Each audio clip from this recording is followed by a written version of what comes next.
Welcome to the city. I'm Anthony Wilson, the Communications Director for the City of San Angelo. And as you know, we've been doing a series of interviews related to San Angelo's signature event. That is, of course, the San Angelo Stock Show and Rodeo.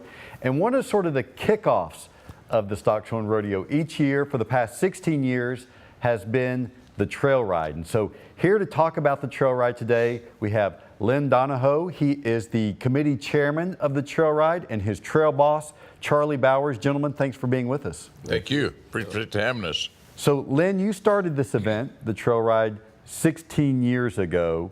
Tell us sort of what the impetus was for starting this and why it continues on today. Exposure for the Stock Show and Rodeo Association. Not that it needed it, but there we could cover some areas that weren't normally covered. Kind of an inspiration of mine growing up around this in South Texas and being involved with the San Antonio Stock Show and Rodeo Association. And decided that we would try to put one together and see where it would go. And I went to the board of directors and got their approval, and they were on board with it. And this is what it's turned out to be. So talk about how many riders you had the first year compared to the numbers that you're drawing today. Oh, we started with about 10 or 12 riders in Coleman, and I think we had 3 wagons. And I was disappointed, but my trail boss at that time, Jack Borchers, an attorney from New Braunfels, said, "Don't be disappointed." He said, "It will take a few years for word to get out." He said, "Just treat the people right and feed them good, and they'll come." And that's what we did. And probably 5 or 6 years ago, I think we probably peaked, which was fine with me because we had grown so much to about 100 plus people and animals. It takes a lot to move every day. Equipment, the logistics of moving a small town every day to the next location. Right now we have a school bus that we use. Once we ride from point A to point B every day, a school bus is there at point B, and then we take everybody back to pick up their equipment. At that time, we had no school bus. We just would put people in the back of pickups or wherever we could put them and take them back. And food was good, but not what I envisioned. But as we did progress over the years and learn more, things got better. And so now you've got somewhere in the neighborhood of 100 riders, somewhere in the neighborhood of a dozen or more wagons. Charlie, where do these people come from? They come from all over the United States, different places. We've got Idaho, South Dakota, Colorado, and all the states surrounding Texas. I think there's been people from all around Texas, Louisiana especially, quite a few from there. Even Mississippi, some boys are coming this year from Mississippi, so they travel from all over. And what is the motivation for these folks to come from all over the country to come participate in this trail ride? Well, I guess it's camaraderie probably is the best thing once you get in that group of people, and that's how I got involved with it, because I liked them, and it's a reunion every year of different people, and most of the time the same people come back and bring a few friends from year to year. You'll see the same faces.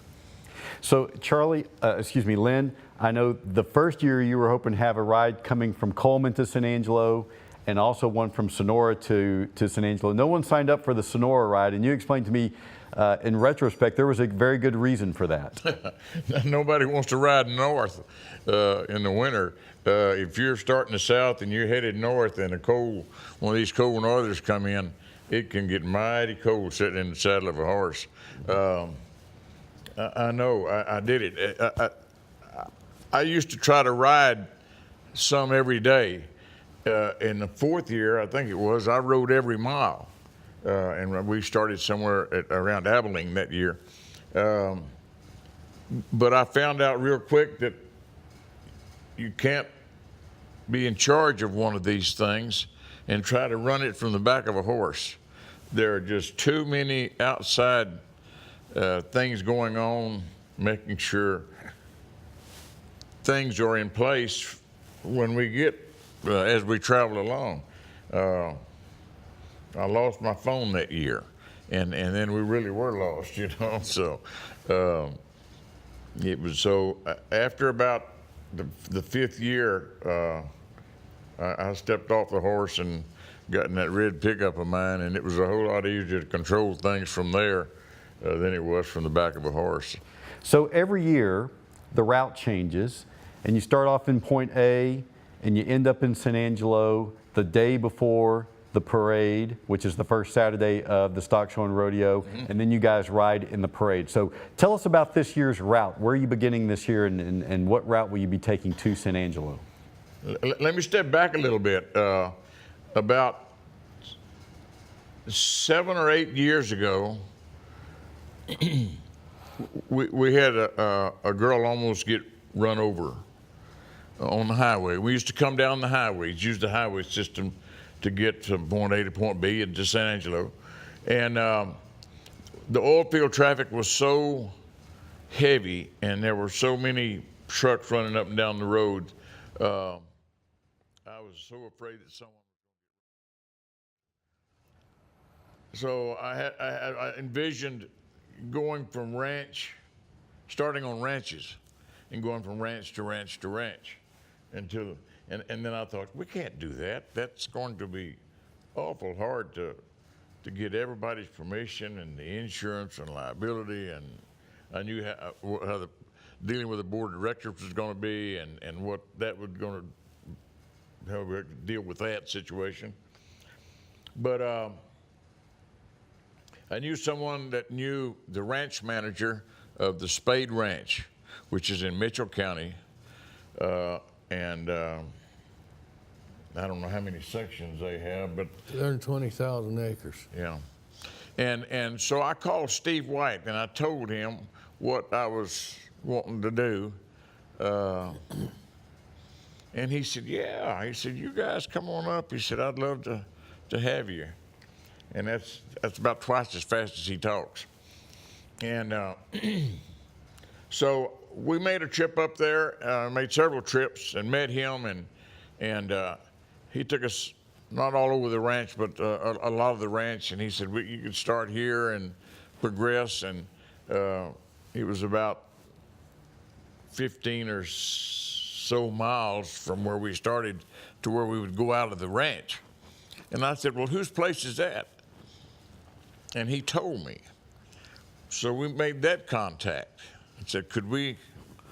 And one thing led to another and led to another, and we pretty soon, and a lot of that country is rough, real rough. We had to cross the Colorado River, and you drive right down through it. Where we crossed it, it's not that deep or wide, but a little rain could make it deep and wide. So when you're planning this stuff 6 or 8 months in advance, you don't know what that day may hold for you.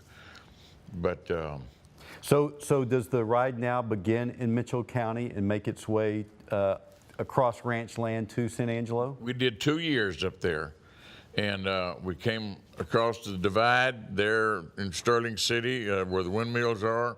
We came up those hills and went into the Demeries, Roddy, Benny Roddy, Copeland's, and worked our way down. Dustin Miller there at Water Valley. We've always stayed in Water Valley a couple of nights. So they've got a nice park there, and it gives us a chance to kind of regroup and rest the animals and give everybody a break. And we usually have some kind of activity there. we get the school kids out from Water Valley to come and Charlie can tell you an interesting story about how he saddled his mule, and that it's amazing. Those kids want to know more about his hands than they do about the art of saddling a mule, you know. But Well, let me ask this, Charlie. The folks who participate in this, what do they need in order to participate in the trail ride? They just need a horse or a wagon or a mule, and they need some health papers on their animal and a knowledge of their animal, and just show up and pay their dues and stuff, and we'll feed them and take care of them for 100 miles, 120 miles sometimes. So the cost, how much does it cost for a rider to participate? It's $150 for the 7 days. People can pay by the day. If they just want to show up for a day or two, they can pay $40 a day. And if they have to go back to work, then they can take off and go back to work. Some of the locals do that. But the people that come from out of state normally stay the whole week with us. Some of them don't do the parade, but they're just not comfortable with their animals in a tight group of people like that. But most of them stay and do the parade in the whole 9 yards. Now, that doesn't sound like very much money for a whole week's worth of riding 120 miles. And does that include the good eats that Lynn was talking about as well? That includes 3 meals. We'll feed you Every 3 day. times a day. Some rides are way more money than this. I do other stuff during the year in different states, and they get pretty pricey sometimes. And so we've tried to keep this affordable for a lot of people. These people are retired. They like to do it, and they all know each other. So it all goes back to the scholarship fund and stuff for in Stock Show and Rodeo. But it does make some money. Well, I want to talk about the scholarship money, but one follow-up question to that. So what are you feeding these folks out on the trail? Well, usually they get some kind of sausage and eggs and tortillas for breakfast, and depending on where we're at and whether we can get the chuck wagon to them for lunch, they'll get anything from soup to sandwiches. At night, those meals are usually pretty good. We have ribeyes one night, we have catfish one night, just different Ribs. things. Ribs one night. I mean, we feed them pretty good. They don't get cheated on this deal at all. Well, that sounds delicious. So you mentioned about the entry fees. I know you have lots of sponsorships as well for the trail ride, and all of that goes to support the Stock Show and Rodeo scholarship program and its foundation, correct? correct. Well, talk a little bit about that, Lynn. How much money are you raising on an annual basis for those efforts? Oh gosh, I have a co-chair by the name of Tabitha Baker, and if it wasn't for Tab, I don't know where we would be. She takes care of all the financial reports and everything, but I would imagine that somewhere in the neighborhood of $10,000 a year we raise at the end of the year, time everything's said and done, and we'll go back into the foundation, go back into the scholarship fund. Some years are more, some years are less. Gosh, we had about $20,000 one year just in advertising. So, but you know, advertisers, we try not to hit up the same ones every year. People in San Angelo are so good about helping, and sometimes I almost don't want to ask them because 10 other people have already asked them about support and for their activities. But I've got some real faithful advertisers, and they put out a considerable amount of money. And Tom Thompson can attest to that, just in what we do, what he raises for the advertising. We do some advertising on the fairgrounds itself, and then we do some on the wagons, which is a little cheaper. But Yeah. everything we make goes right back into this community. Yeah. Charlie, talk about the nighttime accommodations. What happens in the evening time after you've had your evening meal? Are people just camping out, or how does that work? Well, we did that one year. Most of these people have really nice horse trailers, and so we haul them back to where we started that day with school bus, and they pick up their support vehicle and move it down to where they're going to camp for the night. One year they kept after us, said, we want to do it old style, we want to camp out. Well, we were trying to make an authentic ride out of it, and so we did stay on the ground. And we told them, look, bring your bedroll, sleeping bag, whatever you're going to need, because you're sleeping on the ground tonight. And they were all gung-ho for it. And that day it was 70 degrees, and about dark that night, a cold front rolled in, dust blowing, and I stopped them in the bottom of a canyon, and I said, this is it till morning. Next morning, it was 24 degrees down there, and that kind of stopped that. they said, enough is enough. We had it one time. We brought a nice horse trailer, and that's where we like to go. So we move them every day back to their support vehicle, and they move it up. And they sit around the campfire at night, if we're allowed to have campfires, and visit and bring, old memories, talk about the day and whose horse did what. And that's kind of what goes on at night for entertainment during supper until, we get up at 5 o'clock in the morning, so nightlife doesn't last too much. So what is the most, Charlie, challenging weather that you might face during one of these rides? Golly, we've rode in the snow one year. It snowed 6 inches on us one time between Miles and San Angelo, and we rode in that snow, big old wet snowflakes coming down your collar. We've rode in the rain a time or two and just been soaked to the bone. The thing about it is we have to go. We only have so many days to get 100+ miles. Usually this year it's 96 miles. A few years ago it was 119. And we have to keep on that schedule to get here so we can be at the rodeo that Friday night and to be here for the parade Saturday morning. So we have to go, rain or shine. Now, who hates the bad weather most, the people or the animals? Well, I don't think the animals mind it.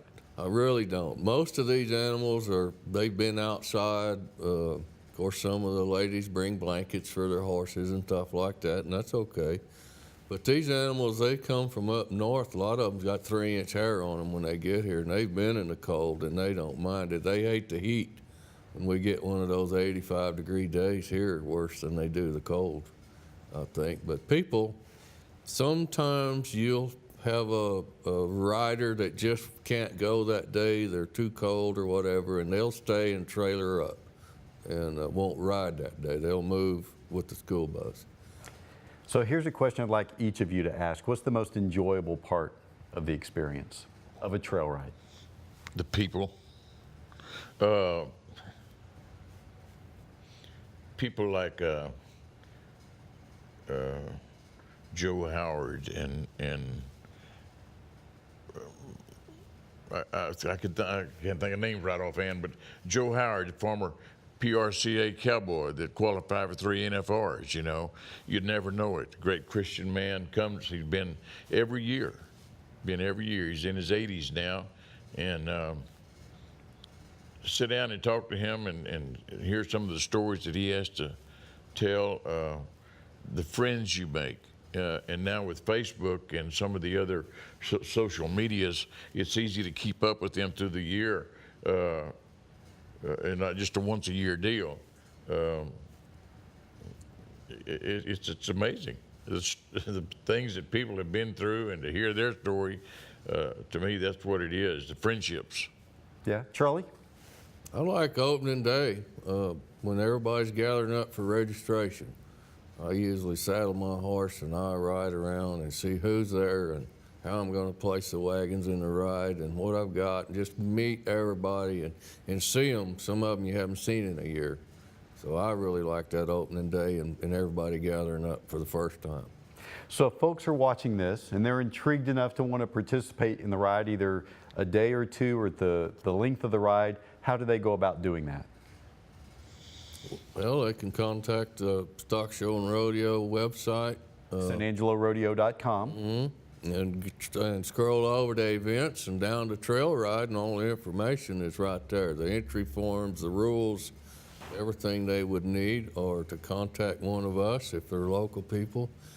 Even Facebook, we have a deal on Facebook. They can keep up with who's who there. San Angelo Stock Show and Rodeo Santa Fe Trail Ride, I think is how that's carried.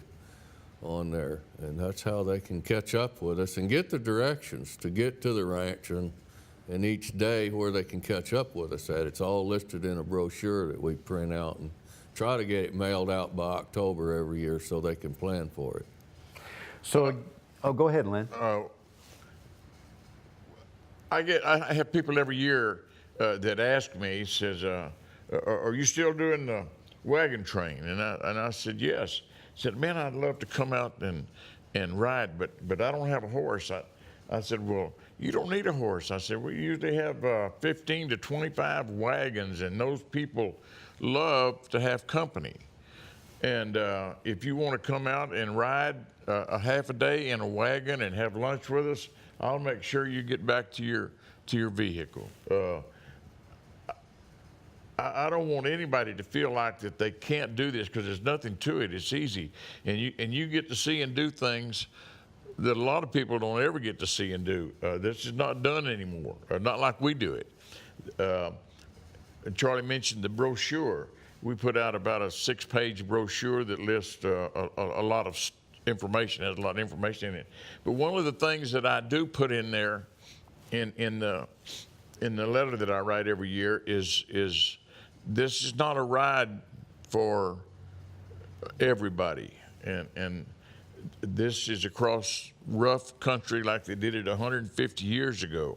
Not quite that bad, but we crossed some pretty rough, tough country, and I like to emphasize that if your equipment and your animals are not in shape, then you might not think about coming on this ride, because I've had people come and leave, say, this is just too rough. We'd rather just go down the highway.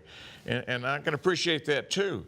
But, and I don't try to scare anybody away, but I want them to know that this is not your average go down the road trail ride. It takes a lot of work and a lot of cooperation with the ranches, and we try to leave them just like we find them. But if you're interested, call the stock show office, get a brochure, or call me. They'll give you my number, and we'll go from there. We've been talking with Charlie Bowers. He's the trail boss for the Santa Fe Trail Ride. Lynn Donahoe is the committee chairman. And again, if you want more information about the trail ride, if you'd like to participate, the best way to do that, go to sanangelorodeo.com, look for the tab that says trail ride. You'll have all the information there.